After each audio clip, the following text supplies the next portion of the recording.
Hi, good day and welcome to Investing Basics, the asset classes unpacked. Today we're talking about property. Now we must open with a statement that many money managers around the world wouldn't actually typically classify property as a separate asset class. Many players would simply have cash, bonds and equity as the principal asset classes. But we at Korner Perspective and KP Fiduciary believe there are very good reasons why one should include property as a separate asset class.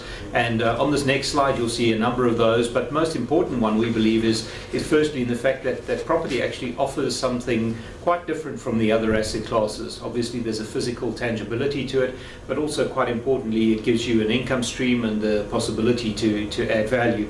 But also quite importantly in our mind, the property asset class is really, other than equity, the only one that really gives a realistic chance of matching or beating inflation on the medium to long term. So there are a number of other reasons that we've listed on this slide and why we believe that property should not only be technically classified as an asset class, but very good reasons why one should have some property in most portfolios. There are obviously a very wide range of ways of accessing the property market. Most people are obviously familiar with direct property ownership, where one owns one's own residential property, but also other direct ways of, for example, through a partnership or through some form of a syndication, getting direct holding in a property or in a building. But then slightly more sort of financially engineered ones would be funds, which are obviously collective investment schemes or so-called unit trusts, but also unlisted property portfolios, as well as increasingly you're finding vehicles like exchange-traded funds and property trackers. And then really our key focus is on the listed property market, the so-called REIT or real estate investment trust space. And these are really just listed property companies that have underlying property holdings or portfolios of property holdings.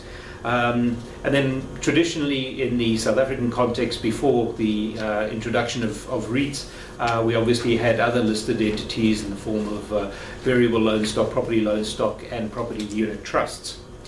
Now, the direct versus fund versus direct equity option, each of these have their own underlying advantages and disadvantages.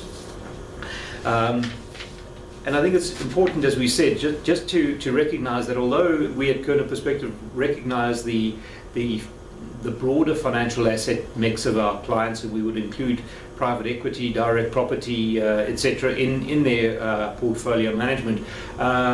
Generally, we would look to principally listed property, so REITs, and to a lesser extent funds such as unlisted property portfolios. So it's important to stress that we focus most of our property exposure in the listed space. And the reason for this is that there are a number of advantages that listed property or REITs offer over direct or unlisted or sort of syndicated type property investments. And the first and most powerful one, of course, is the fact that through one vehicle you can very quickly get significant diversification.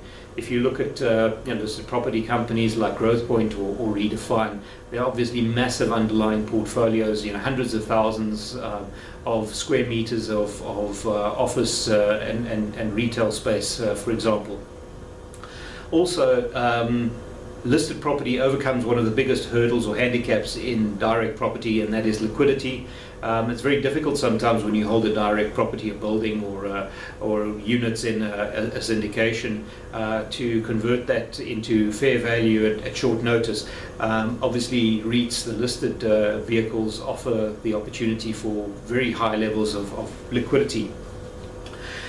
Although REITs would generally offer slightly lower yields than would be the case in, say, an unlisted portfolio or a syndication or a direct portfolio, we still feel that they generally do offer pretty decent returns or yields, particularly given the advantages we've just mentioned.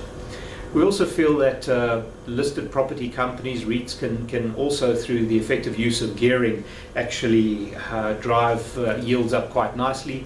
Although we are somewhat critical of the more recent, let's say the last couple of years, extensive corporate action plays in the listed property space. We feel there's maybe been a little bit too much focus on financial engineering and M&A, and maybe not enough on internal development and almost doing the basics right. We also feel that you quite often, particularly in the small and mid-sized property companies, have the opportunity for management through energy and passion and skill to significantly reduce the cost base, thereby boosting the returns. We also feel, frankly, that listed property managers and professional property managers are not only better placed to find opportunities, but they're probably more skilled and better placed to actually execute on those opportunities. And then lastly, but a very important one, is listed property REITs give you the opportunity to select the underlying asset exposure that you want. So for example, if you're looking principally for retail exposure, or you're looking for a certain geographic positioning, it's quite easy to find a fund generally, or a REIT that would offer you that. All right, so going back to the basics of property, returns are twofold. Firstly, in the form of the yield, or the net rental that is generated inside the portfolio. And secondly, of course, is capital growth. Now, just looking at where the yield comes from, where the return in the income form comes from, it's really, you have a gross rental and obviously certain costs of operation, such as rates and taxes, municipal charges, repairs and maintenance, etc. The gross rental, less those direct and indirect expenses, of course, give you a net rental that is then payable to the unit holder or the shareholder. And in most geographies with the REIT structure, that income flows straight through to the shareholder or the unit holder with no withholding tax, and that in itself can create some very special opportunities, particularly for very low or no tax-paying entities. All right, so that's how companies generate the yield or the income, which is an important part of the motivation for holding property. But also, property companies have the ability to generate capital returns or capital growth as well. And the first way, and the most obvious way, is anybody who's ever signed a lease agreement, you would generally find some sort of escalation.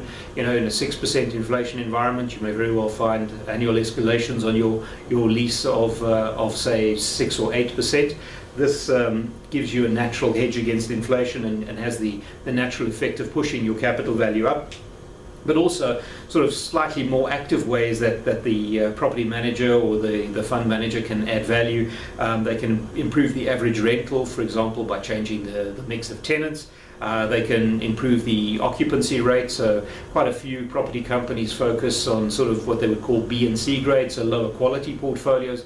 They look to buy those in, improve the quality of the portfolio, and thereby increase the number of tenants actually in those buildings. You can also, of course, improve the property by adding to the footprint, or just generally improving the look and feel, and thereby obviously generating higher rentals.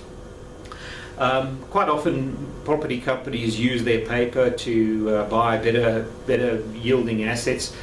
So effectively using, say, 6% yield paper, buying 8%, that's obviously earnings or distribution accretive for existing shareholders.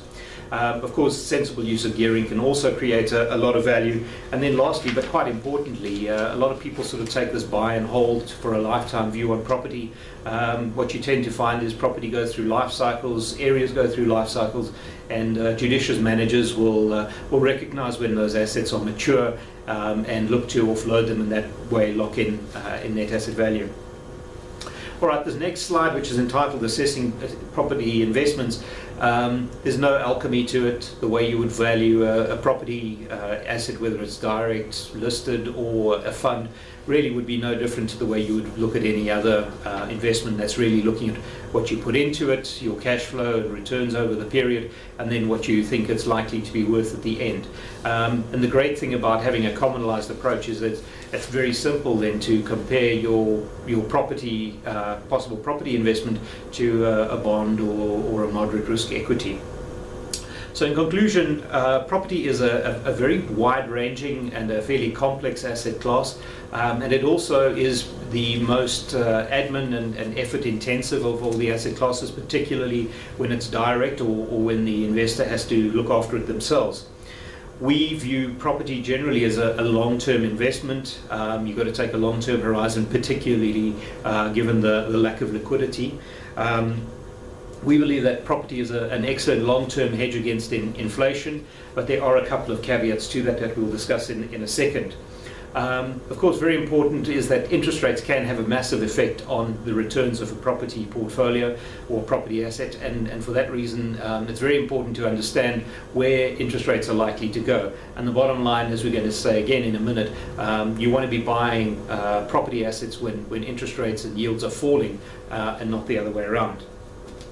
I think something that a lot of people would argue against and say REITs.